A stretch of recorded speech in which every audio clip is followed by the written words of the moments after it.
2082 सालको आज चाहिँ विजय दशमी। हामी चाहिँ यसरी आजको दिनमा यसरी धमाधम ब्याडमिन्टन खेलिरहेको अवस्था हो। उहाँ चाहिँ मामा, यता भान्जा।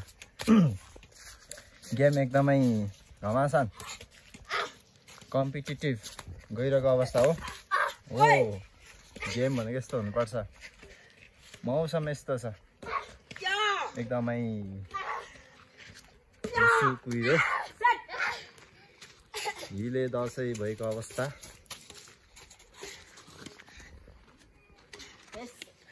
अनि कस्तो महसुस भइरहेछ त आज विजय दशमी यसरी खेल्न पाइरहँदाखेरि?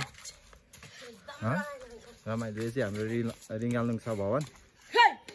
यसरी हामी चाहिँ बिहान बिहानै यसरी एक्सर्साइज गर्ने गर्छौँ। भान्जा के छ भनिदिनुहोस्।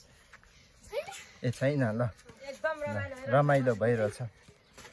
मौसम हेर्न सक्नुहुन्छ तपाईहरूले, यस्तो यस किसिमका छन्।